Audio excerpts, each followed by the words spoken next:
Hello दोस्तों, मेरे channel पर आपका स्वागत है।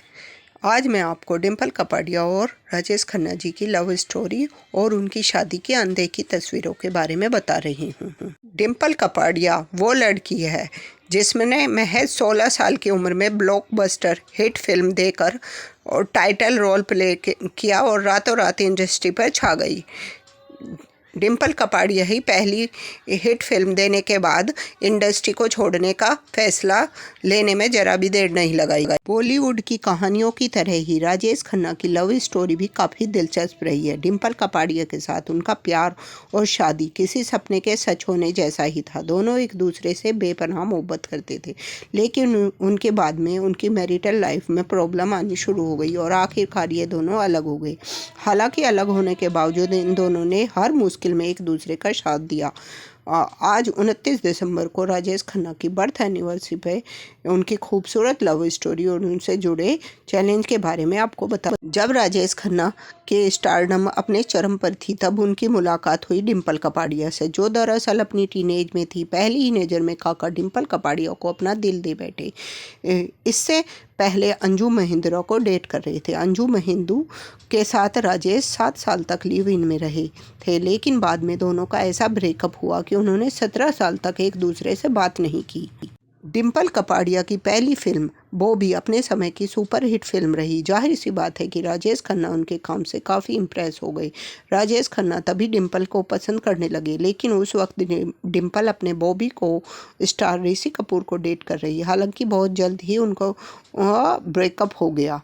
राजेश खन्ना जी का स्टारडम ऐसा था कि हर जगह उनकी महिला फैंस थी। डिम्पल कपाड़िया भी राजेश खन्ना की बड़ी फ़ैन थी। राजेश खन्ना को जब पता चला कि डिम्पल का ब्रेकअप हो गया है और वह उन्हें पसंद करती है, तो उन्होंने बिना देर किए डिम्पल को प्रपोज कर दिया। उस समय डिम्पल सिर्फ 16 साल की थी और राजेश खन्ना 31 के थे, लेकिन उम्र का यह फैसला दोनों के प्यार के बीच नहीं आया। डिम्पल ने राजेश खन्ना का ऑफर स्वीकार कर लिया। जल्द ही दोनों ने शादी कर ली और उनकी शादी की मीडिया में अच्छी खासी कवरेज हुई। कुछ वक्त तक राजेश खन्ना और डिम्पल कपाड़िया की शादी जिंदगी बहुत अच्छी चली।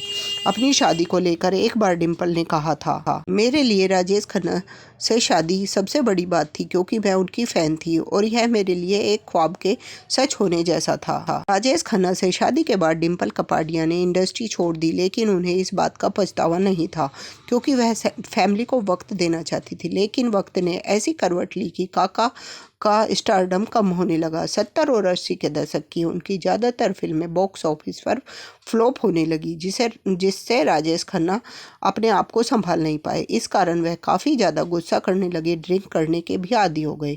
इसका असर उनकी मैरिज लाइफ पर भी पड़ा। डिम्पल खन्ना राजेश खन्ना के इस मुश्किल वक्त में हमेशा उनके साथ खड़ी रही, लेकिन उसके बाद राजेश खन्ना नई एक्ट्रेस टीना मुनीम के प्यार में पड़ गए। इन दोनों ने 11 फिल्मों में साथ काम किया।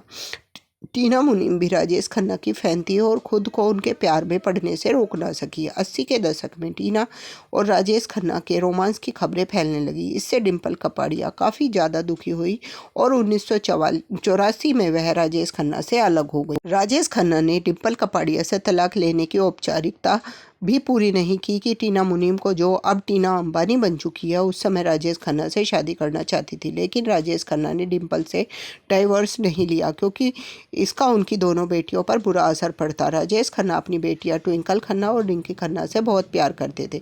इस पर राजेश खन्ना ने स्वीकार किया था कि मैंने अपने पिछले ब्रेकअप से उभरने के लिए डिम्पल से शादी की थी और इसके बाद अपनी तकलीफ़ों से लड़ने के लिए मैं टीना मुनीम के साथ रिलेशनशिप में रहा।